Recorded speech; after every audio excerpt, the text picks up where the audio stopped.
So welcome to today's CND webinar. It's good to have so many people joining us online. Hope you're all safe and well. Today I'm joined by Dr Becky Alexis-Martin. Becky is a lecturer in human geography at Manchester Metropolitan University, and she's author of Disarming Doomsday, the human impacts of nuclear weapons since Hiroshima.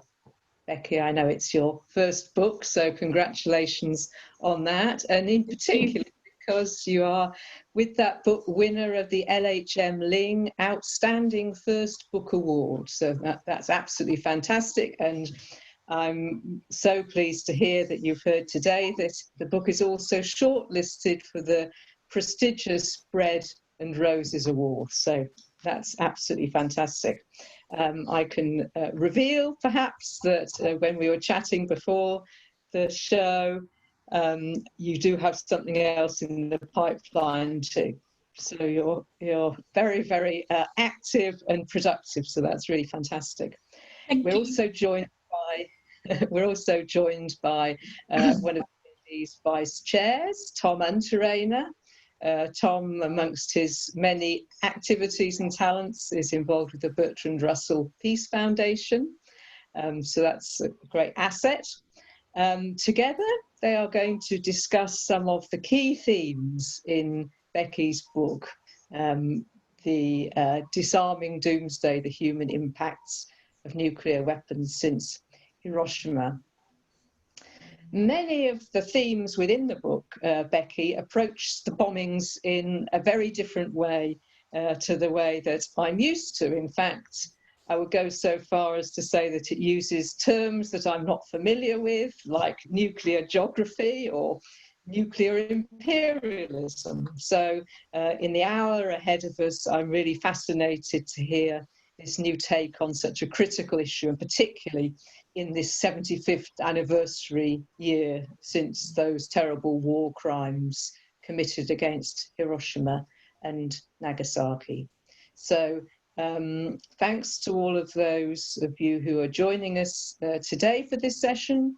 Becky and Tom are going to be in conversation for a while about the book and so on, and then you'll have an opportunity to put questions yourself later on. So please do post those either in the chat box or in Q&A, and I'll pick those up for you later, and maybe our speakers will pick some of the chat up as well. So welcome to you both, welcome everybody, and Tom, over to you to kick off the discussion.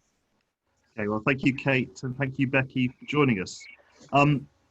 Like lots of people probably listening to this chat, I've kept an eye on new books coming along, touching on nuclear issues, nuclear war, and history. And consequently, I've read quite a few of them. But the thing that struck me about Becky's book is exactly what Kate said, in that its approach to these questions seemed to be novel and new, and actually quite exciting. And as somebody whose memories of geography, or experience or knowledge of geography kind of stopped at the age of 16 and weren't entirely positive, I was very intrigued to read the take of a radical geographer and an academic geographer on these questions. But the history hasn't always been, of the intersections between geography and nuclear questions, haven't always been straightforward, because you quote Yves Lacoste, a French geographer, in your book, who wrote that geography serves first and foremost to wage war. So tell us about that sort of perspective. Tell us about nuclear geography, the good and the bad, and tell us what nuclear geography and your approach might contribute to anti-nuclear, anti-war and to peace activism today. Thank you. That is an excellent question, Tom. So to begin, geography. I was not initially attracted to geography either, because I saw it as a very kind of white man's subject. And when we look back, when we think about geography, often it's very, it's entangled in imperialism. We have the Halford Mackinder Professorship of Geography in Oxford, and it's all based around mapping for war. I decided that this really wasn't for me, to be honest, and that geography could encompass and could include a lot more than this. And so I looked to the discipline and I realised that actually there's already an amazing legacy of peace geographies out there, but that there needed to be something that specifically dealt with the nuclear.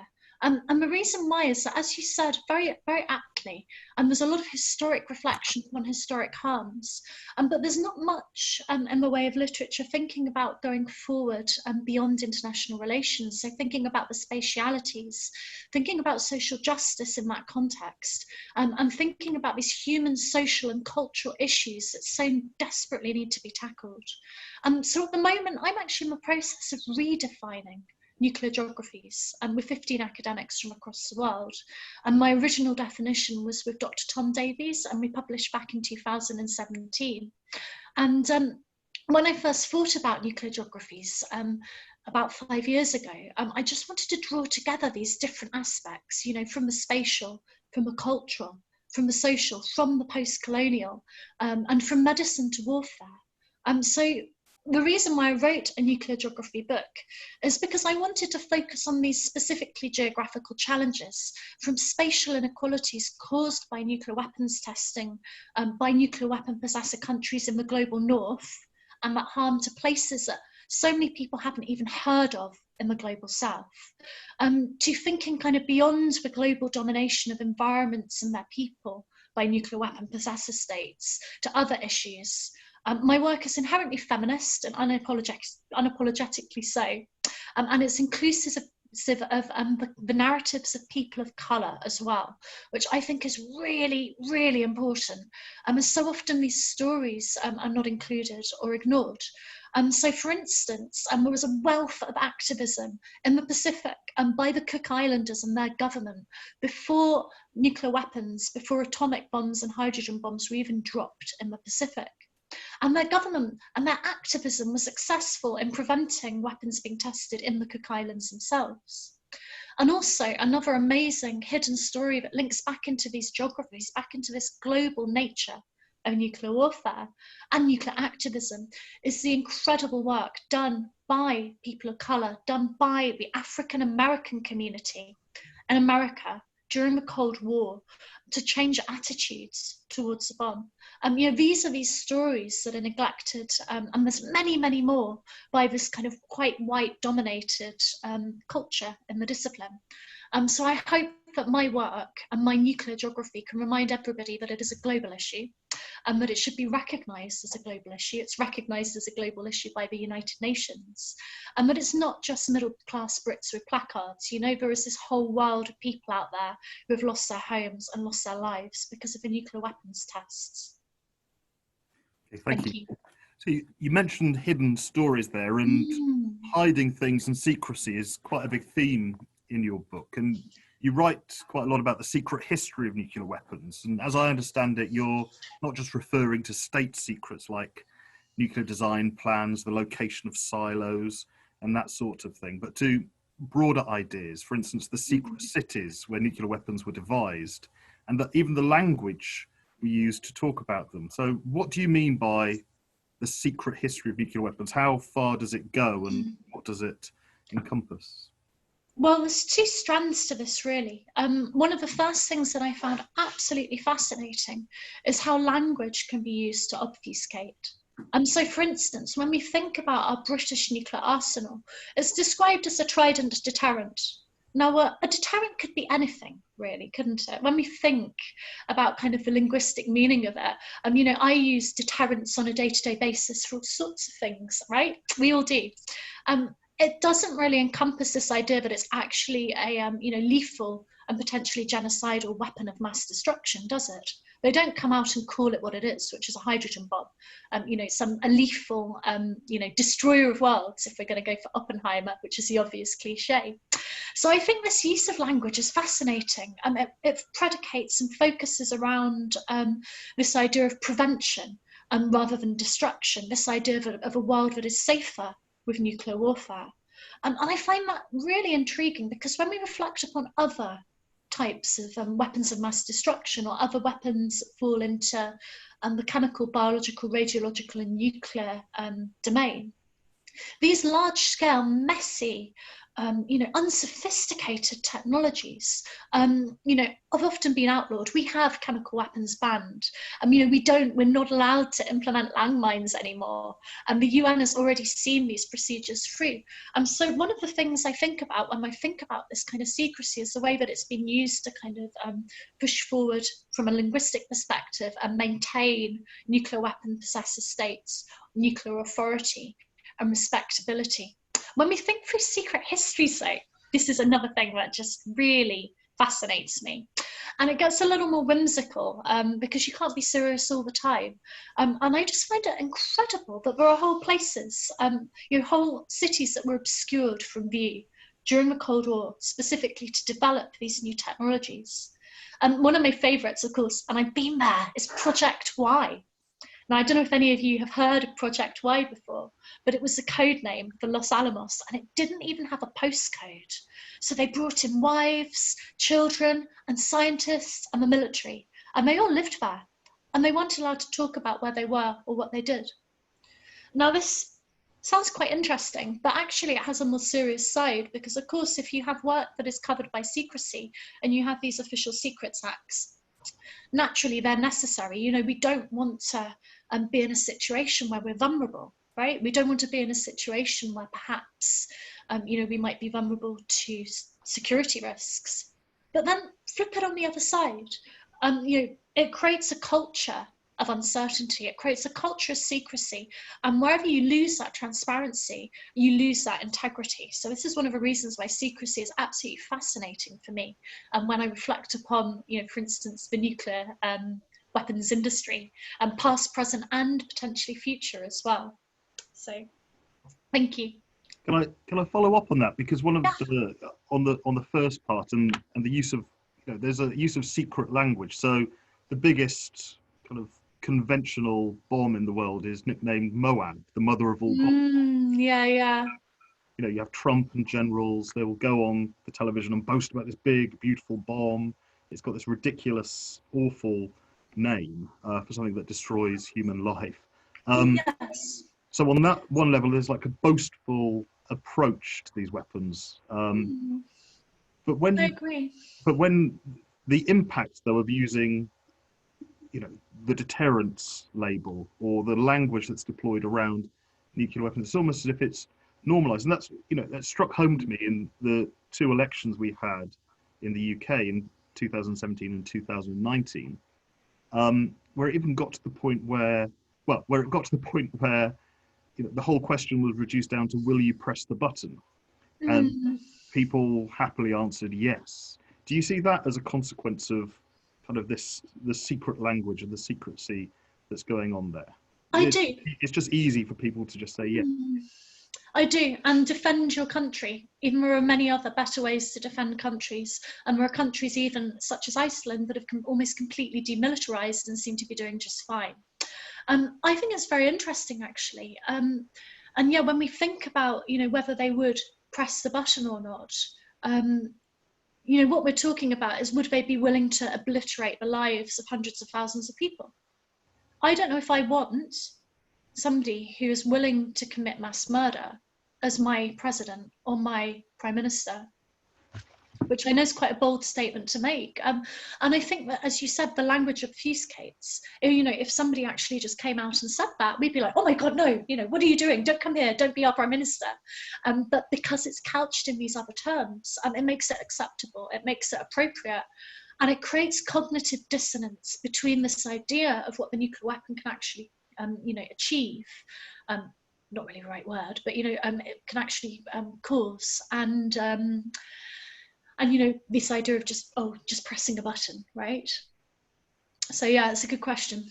Okay, so speaking of wayward politicians, so it's now thinkable, I use that word cautiously, it's thinkable that President Trump will resume nuclear testing. The threats have been made, the idea has been raised. And The Economist last week, not the most recent issue, but the previous one, they noted that the US has kept its Nevada testing site in working order. So this testing site is, any blast or, the consequences of a test can be seen and felt in Las Vegas, and even at one point during nuclear testing history, it was a tourist attraction. Buy a ticket, come and see the mushroom cloud. But the population of Las Vegas and its environs is more than 3 times the size that it was in 1992 when the last tests were carried out there. So you write about the impact of nuclear tests, not just in the US, but more generally. So can you say a bit more about it and your response to Trump's threats to resume testing? I think it's absolutely fascinating. There's so many things to say. I'm just trying to think where to start. So I've actually recently written about this for The Independent as part of an ongoing series that I published thinking about Donald Trump and the bomb. I think first it's quite useful to reflect upon and go back to this idea of a secret city and the fact that the US still has some secret cities. There's a place called Mercury, you can go look it up. Population of about 500, not accessible unless you're a US citizen associated with nuclear weapons design. But I think it's really interesting because these sites, these spaces, these places where nuclear weapons were tested, as I mentioned earlier, technology has moved on. There is no reason to test a nuclear weapon now, whether you're pro or anti-nuclear weapons. There is no reason, because we have really sophisticated computational simulations. If you want to know how a nuclear weapon works, you have some amazing scope of brilliant technology out there, and that will give you perfect insights and combines that historical data with contemporary understandings. We don't need to test nukes. It's dirty, it's unnecessary, and it's retesting a technology that we already understand. I know I'm finding the US quite concerning at the moment anyway. It's 50 years since the NPT, the Non-Proliferation Treaty, became international law. And this was the first treaty that aspired to kind of non-proliferation and disarmament. And at the moment, America is ignoring its duties as far as arms control treaties are concerned. And when we think about the NPT, the Non-Proliferation Treaty, it might even obstruct renewal in 2021. We don't know yet. It shunned several other vital treaties in the past 3 years. This includes New START, which is the last US-Russia agreement that kind of keeps amicability after the Cold War. They've shunned the Iran deal, and they've shunned the Intermediate Range Nuclear Forces Treaty, and most recently the Open Skies Treaty as well. So there's this whole gamut of legislation that Trump is bypassing or ignoring. And he says things like, I think that what's going to happen is we'll pull out, they'll come back and we'll want to make a deal. I suspect that even Russia is concerned about Trump's actions at the moment. And, to be frank, one does not simply pull out of an international nuclear treaty. It requires a little more than that. It's violating this enormous nuclear taboo. Treaties that have been respected internationally for decades in some cases. Thank you. In your book, you mentioned the Castle Bravo test, which was the biggest single US nuclear test of all time. And the history of that is quite interesting in that it didn't quite go as planned. So can you say a bit more about the specific risks associated with testing and the work you've done on these questions? Well, there is a very real risk, and there are very real harms. My work has spanned pretty much every nuclear weapon possessor state and place that has been tested by nuclear weapons, and that has been tested nuclear weapons rather. And my research has included archival research, personal interviews. I undertook a study of 150 nuclear test veterans in the UK. And beyond my book, I also published peer-reviewed academic articles to try and really understand and explore what's going on. And while my work is focused on the cultural, on the social, and on well-being, I know that there are very real effects from nuclear weapon tests. So Semipalatinsk, for instance, let's start with Semipalatinsk in Kazakhstan. It was the home of 456 nuclear weapon tests during the Cold War. And these tests were undertaken by the Russians, so Soviet-era tests, right? And communities are still suffering today they have described themselves, and this is in an academic paper, as radioactive mutants. They experienced birth defects and health effects because not only were these tests undertaken with the villagers in place, the cleanup was also not very good at all. Moving on to Maralinga, moving on to Australia, the Aboriginal communities have been completely neglected as far as the impacts of British nuclear weapon tests are concerned. So they experienced what they called the Puyu, the black mist. The weapon tests in Maralinga were undertaken across their traditional routes, the places that they had travelled as nomadic communities for millennia, literally millennia, for thousands of years. And this was disrupted by nuclear weapons testing. They were exposed and they've had health challenges too. One of the communities that I work with very closely is other people of Kirisimmas in Kiribati. So Kirisimmas is at the centre of the world and again home to British nuclear weapons testing. It's another place where harm has been caused to these communities. I've also done some work on Lop Nor in China. So this is in Xinjiang region to the northwest of China. And again, indigenous Uyghur people have been affected by the Lop Nor Chinese nuclear weapon tests, as China was seeking nuclear weapons, developing itself as an aspirant nuclear weapon possessor state in the 1960s. And so this truly global and truly diverse scope of harm. And this is not even mentioning, I've just talked about the indigenous communities because so often they are not spoken of.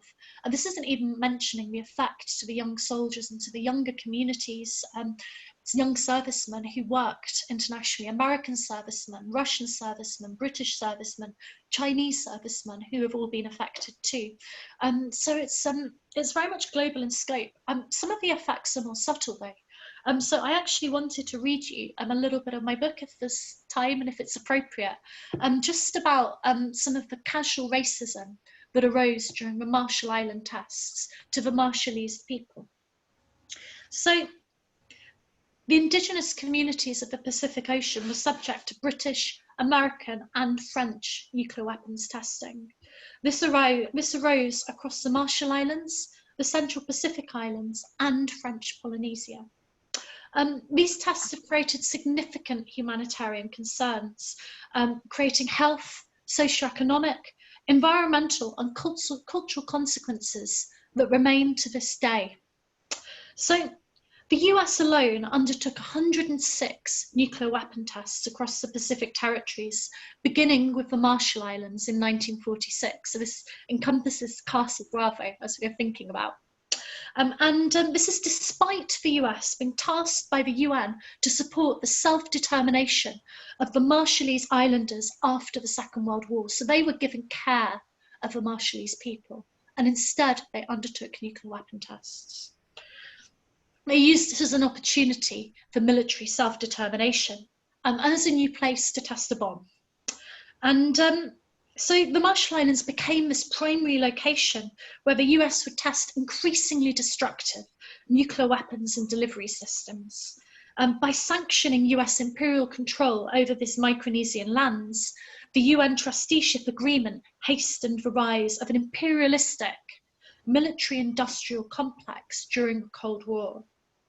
So a 2012 UN report by the UN Special Rapporteur found that, quote unquote, nuclear testing resulted in both immediate and continuing effects to the human rights of the Marshallese. So their human rights were directly affected. This is recognised by the UN. But this is not even the worst thing. They were forced to leave their homes for the good of mankind and to end all wars. This is a direct quote from US archival materials. It's shocking. So Lemio Abon, who lived on Rongelap Atoll in the Marshall Islands, he said, for almost 60 years, we have been displaced from our homeland, like a coconut floating in the sea with no place to call home. Can you imagine what that must be like, to be displaced and have your culture, your heritage, your legacy, and your homelands obliterated, never to return? It's striking. And it gets worse, actually, because the atolls were converted into neo-colonial outposts by the US. So The families of scientists and engineers lived there, and the environment was modelled on these picket fenced and landscape gardens of Levittown, New York, to be precise. And it was claimed that no more suitable living space could be provided for Marshallese people on Kwajalein Island, where this was specifically happening. So they were moved from their own island, from this piece of land that had become 1950s America in the midst of the Pacific Ocean, right? They were taken away and they were invited back on a daily basis. They were moved to other islands, right? And taken back on a daily basis to do menial work on the atoll, but were not allowed to live there. They were subject to curfew, and every night they had to return to Ebai Island each evening by police escorted ferry. This was happening in the 1950s and the 1960s. This is not pre-Hiroshima and Nagasaki. This is living memory. So it's shocking. And by 1951, the atoll had become a solely American population, while its people and their homeland of Kwajalein Atoll became foreign commuters to their own lands. You know, entering colonial America each morning and returning to Micronesia at night. So thank you. I know it's quite a strong answer, but we have to draw upon this spatiality and upon the meaning of this land and upon the meaning of the development and appropriation of this space, really, to reflect and understand the consequences now. And they're not just health related, they relate to things like development, because a lot of places like Kiribati, for instance, was part of the British Empire, so to speak. By the end of, you know, by the time they'd finished with it, we didn't really have an empire anymore. So 1979, Kiribati gained independence, and the island was kind of left. You know, it's classified now as a small, you know, it's a small island developing state, and it's one of the poorest. And the reason why is because we have chosen not to support them. You know, I think it's shocking, really. I think things need to change as far as reparations are concerned. And that's why I'm so supportive of things like the UN ban treaty, not just because it may or may not ban nuclear weapons, but because it will put the onus upon these countries, upon these places like the UK, the US, China, and Russia, to sort out and to support their indigenous communities that they have decided to harm. So thank you. That's one of many absolutely grotesque and horrifying stories from the legacy of not just nuclear testing and nuclear weapons, but Britain and other empires' role in the world, and all done for the good of mankind. This quote, unquote. Which I suppose is one thing that relates to kind of my next question about the idea of nuclear norms. You know, one being that this is all for the good of mankind or humankind. So you write about nuclear norms, but also about nuclear taboos. But you note that what was once practically unthinkable has now become part of mainstream military thinking. So tell us what you mean by this. I think we've got an idea about the norms, but also a light on the taboos. No, I think that's a really good question, and thank you. And yes, so when I talk about the nuclear taboo, one of the reasons that I discuss it as much as I do and highlight it is because I draw upon the incredible work of Nina Tannenwald. She's written extensively on this during the 1990s, on how these taboos help prevent nuclear weapons from ever being used, because they're perceived as being, you know, too deadly, too dangerous, too lethal, and too harmful. You know, we reflect upon things like Hiroshima and Nagasaki. And in fact, this is a good time of year to think about this, because, you know, the Trinity test, the dawn of our atomic Anthropocene, was the 16th of July, 1945. And then the tests were undertaken, that was a test rather. And then the bombs were dropped on the 6th and 9th of August, 1945. So this 75th anniversary of when the nuclear taboo essentially kind of almost came about. I'd say that the taboo of nuclear warfare and its first use and last use so far in warfare with Hiroshima and Nagasaki are inherently entangled. But we're now in this position where the taboo is being flagrantly disregarded by leaders of the most powerful nations on earth. So why taboo though? So taboos, they offer these ways to kind of help us create overarching rules of social acceptability that transcends kind of local cultural and social norms. You know, they prohibit behaviours that are not appropriate and beyond the moral or ethical framework, and this is a key bit, of an individual community. So traditionally, those who engage in taboo activities, such as, for instance, incest, you know, are stigmatized, they're ostracized from their society, as that breach or defiance of taboo will have significant and unacceptable repercussions. And this is thinking about it through human geography, sociology. And we had this taboo surrounding deploying nuclear weapons out of respect for the devastation that they can reach. And it is becoming fragile. This taboo has become eroded. And it's really interesting as to why. So one of the key things that I think about when I think about how the taboo has become eroded is through these bombastic displays of, you know, nascent nuclear warfare, and this idea that Trump can undertake, you know, inflammatory and impulsive rants on Twitter about deploying nuclear weapons or undertaking nuclear weapon tests. So that's kind of how the nuclear taboo is becoming eroded. It's becoming more mainstream, more acceptable to discuss nuclear weapons, not with sensitivity, but with kind of terms of detonation, which is terrible, really. You know, we want a peaceful resolution. We don't want an escalation of conflict between Trump and, you know, Kim Jong-un or whoever, and we don't want to stumble into nuclear war, you know, which is a risk that kind of extends beyond these kind of shallow bellicose displays of power that we see at the moment. So it's a problem. It's a real problem, because our taboos also, whether we consider nuclear weapons to be taboo and their detonation to be taboo or not, are a greater reflection of our society and our global ethics right now, right? So what does it say about us at this point in history if we let taboo of the unspeakable horror of nuclear warfare disappear? You know, we cannot uninvent the bomb, so we need to rethink and we need to redesign these rules of de-escalation and disarmament if we are to avoid the fallout of nuclear conflict. So the nuclear taboo is very useful and very helpful for that. So it's quite worrying, really, how it is being violated right now. So thank you. Okay, which brings us to my last question, really. So we've heard about how you've used geography and your research methods to look at the risks and the horrible things that that we face and that have been generated in the nuclear age. But you have a chapter in your book titled Spaces of Peace, and in that chapter you write about somebody who I found very interesting, and I want to know more about him, this Ed Grothus character. Yeah. I'd never come across him, but I was struck by the way in which his protest against Los Alamos became, you know, a performance of sorts. Yeah. And so there's a rich history of creativity and artistry in, you know, in forms and means of protest in the peace movement. And, you know, at certain times they've been more pronounced than others. So tell us about Spaces of Peace, Ed's work, and the way you see creativity, protest, and politics intersecting, and what we might do next in our campaigns.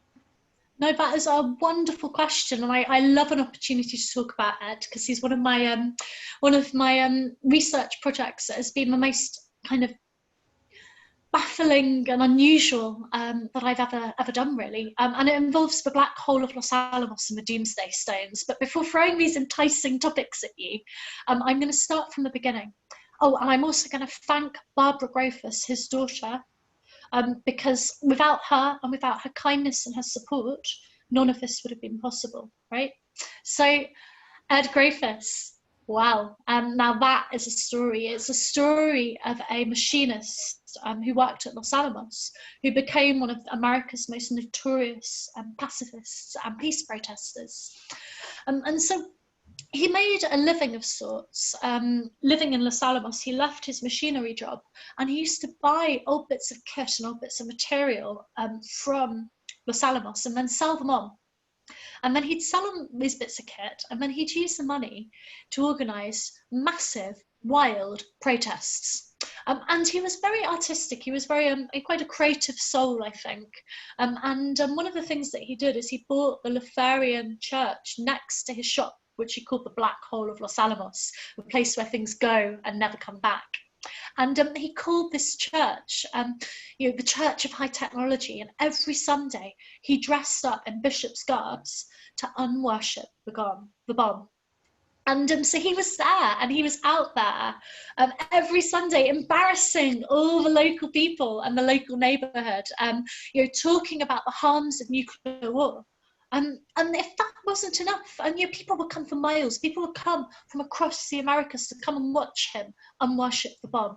It became a tremendous piece of performance. But this was not enough for Ed Griffiths. He wanted more.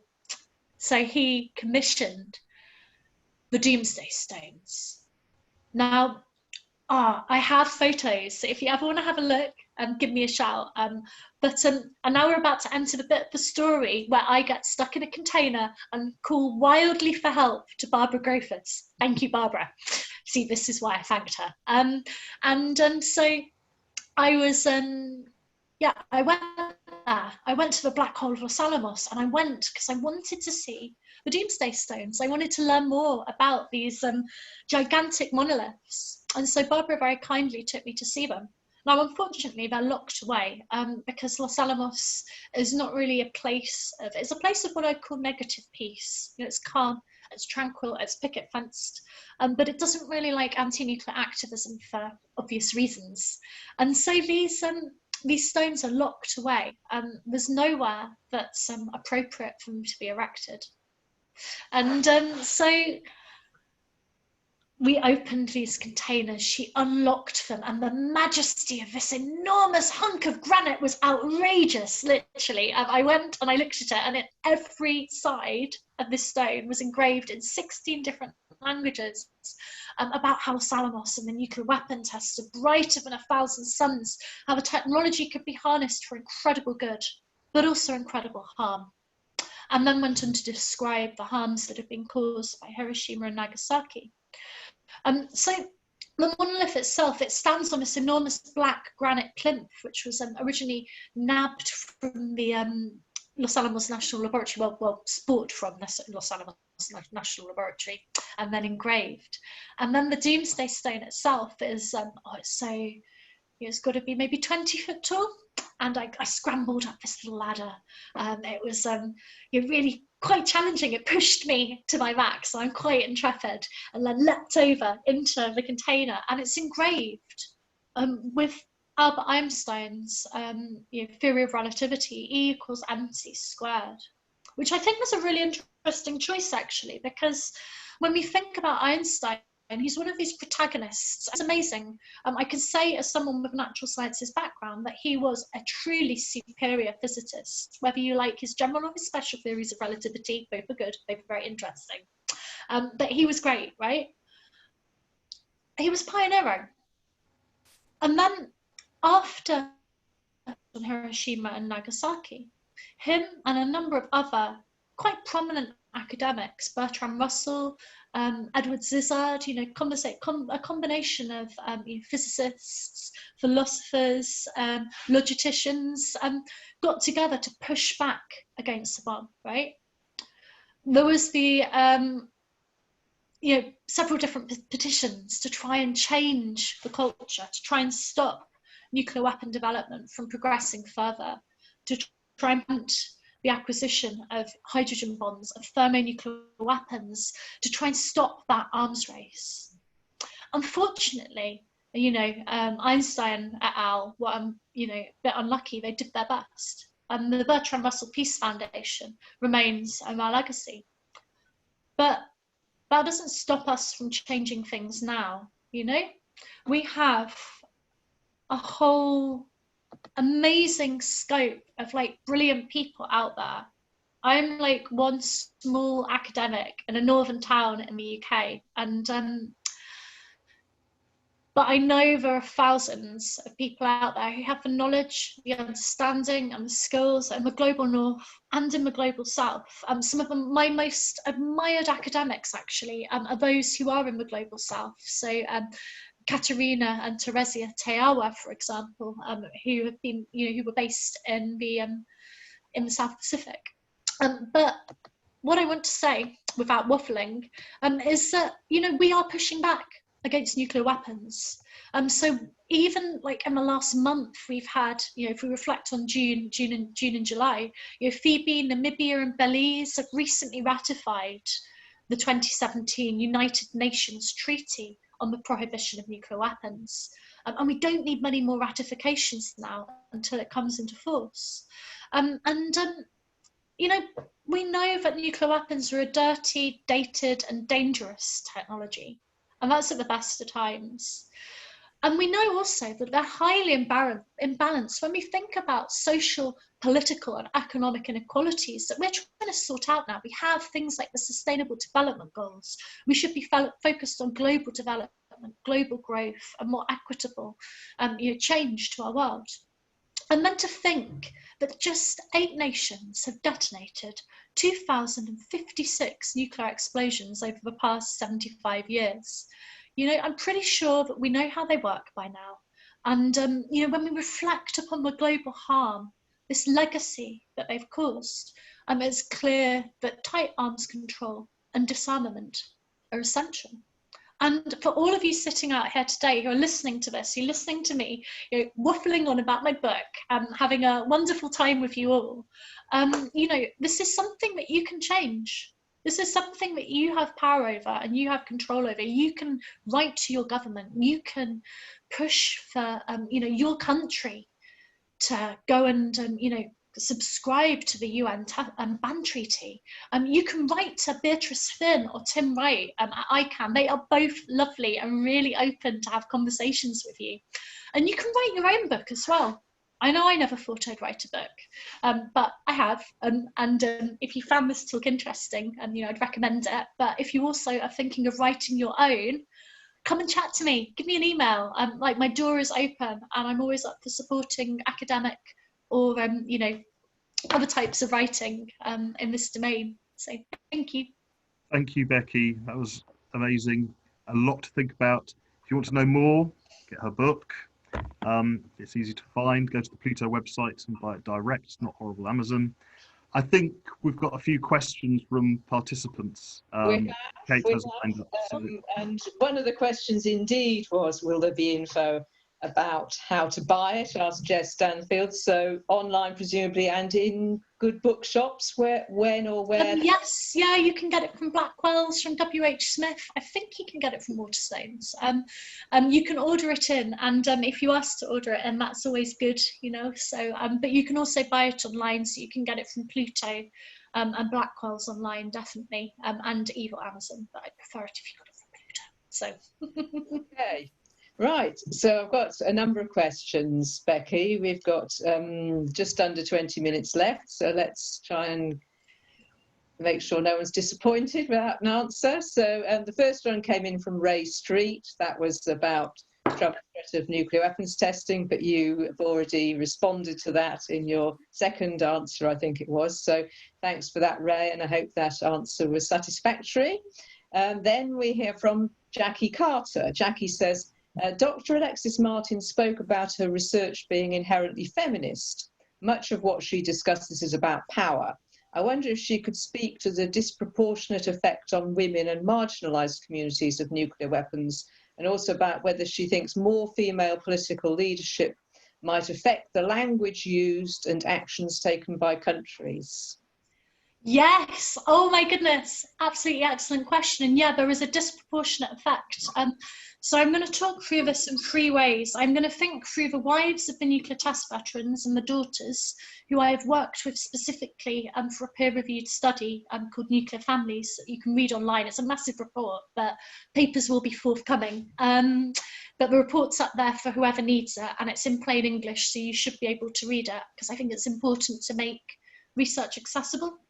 So yeah, wives of nuclear test veterans have not had an easy time of it, and their experiences in their lives and the lives of their families have been neglected, and they've often ended up caring for unwell or sick husbands in their old age, or younger when they become unwell after working on nuclear weapons tests.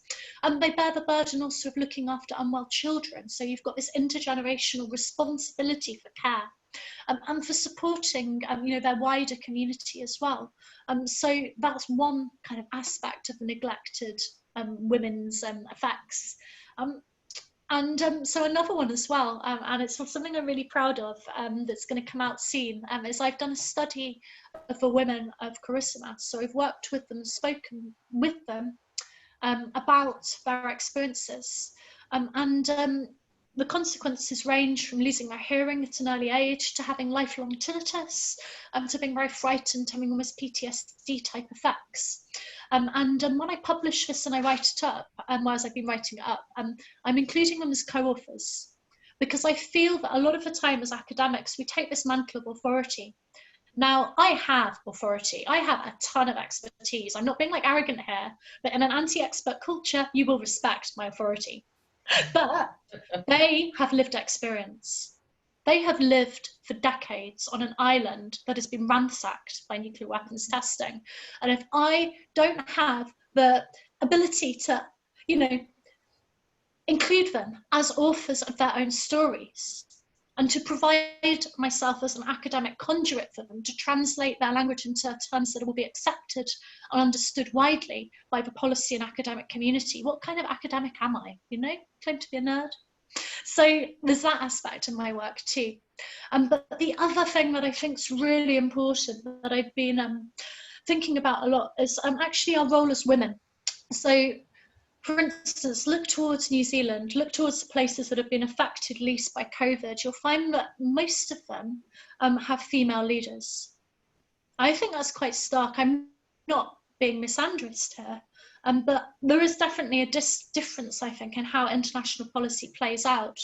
And when you look at places that are also nuclear weapon free, you can find kind of a similar correlation. And I think that, unfortunately, and I know some amazing men in arms control, so this is not criticising you, but I don't know enough amazing women in arms control.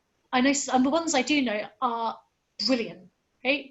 And I would love to see it become less patriarchal, right?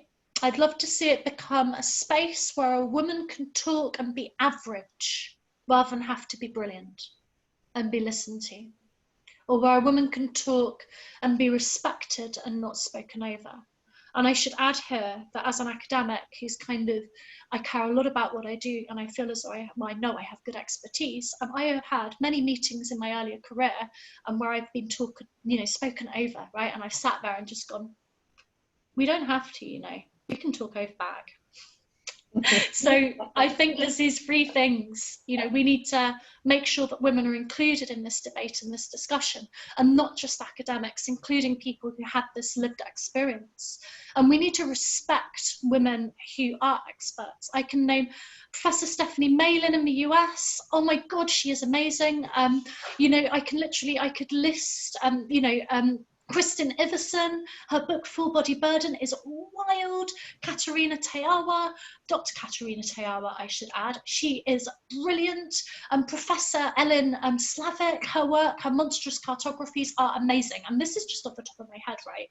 There's all this amazing work going on by women, and women's work deserves to be read. Okay.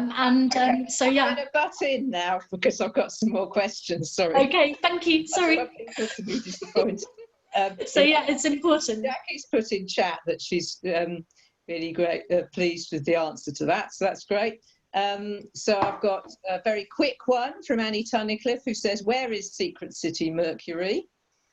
It's in the US. It's in America. So you can pop it in Google and have a look. So, and it's still a closed city to this day. So.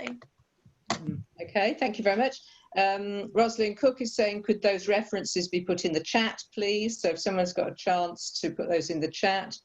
And then I've got two now on actually nuclear power.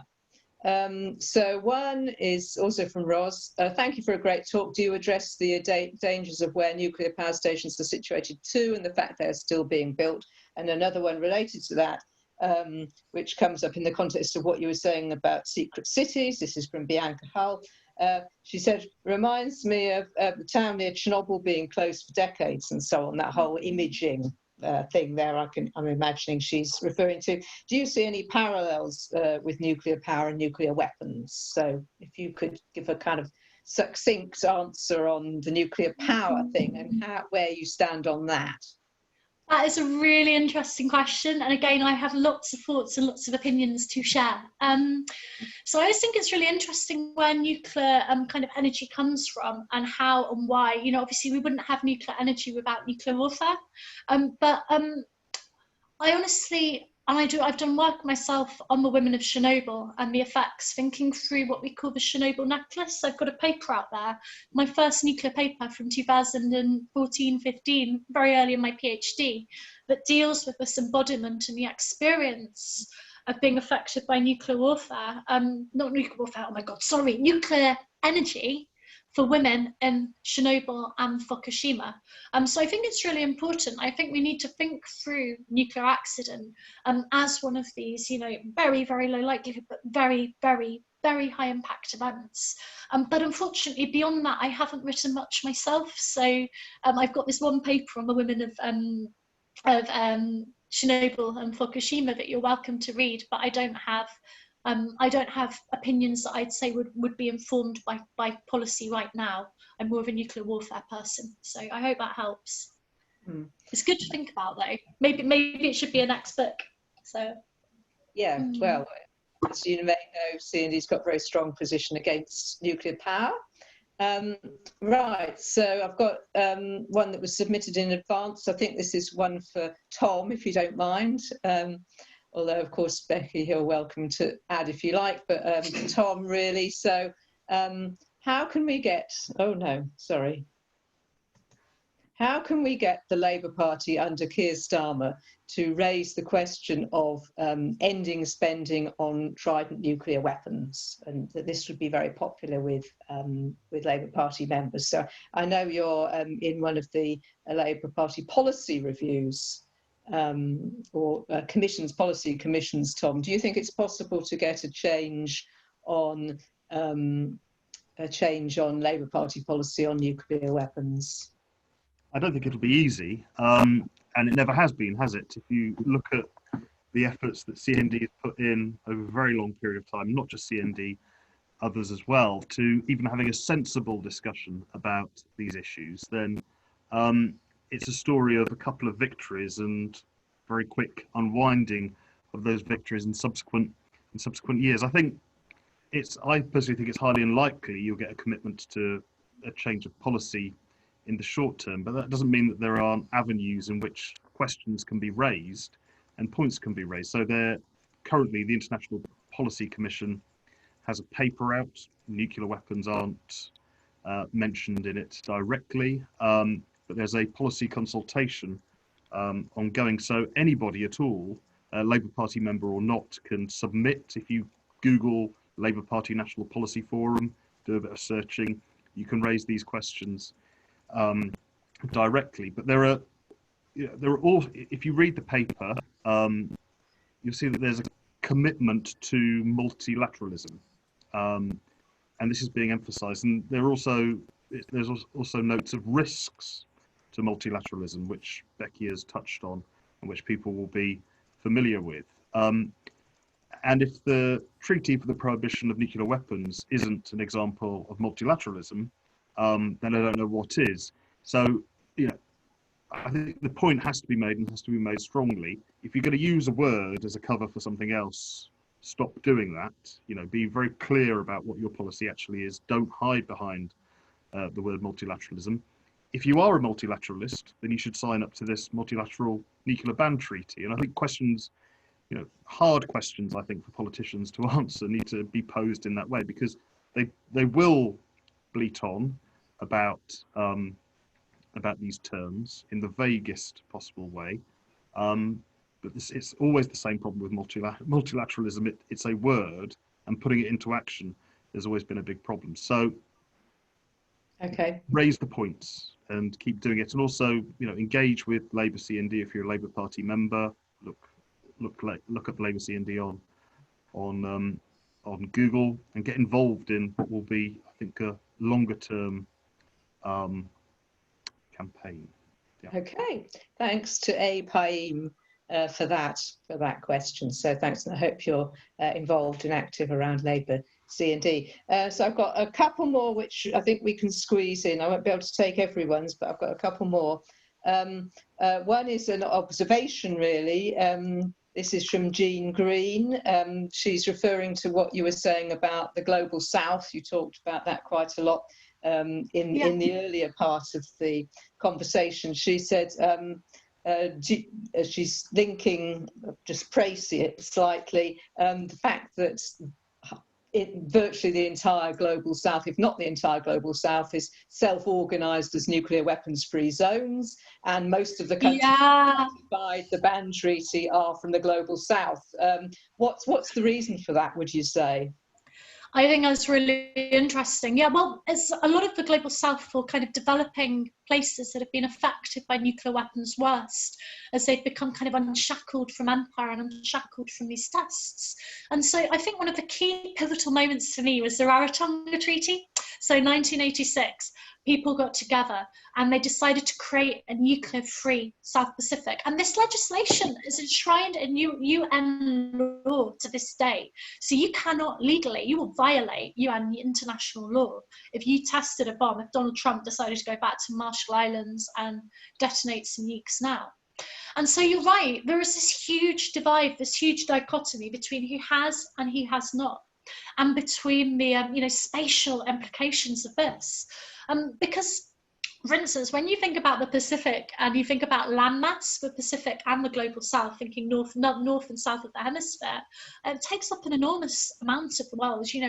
The majority world, as we call what we used to call the developing world, or the third world, which is a term I really don't like, originates in the Cold War.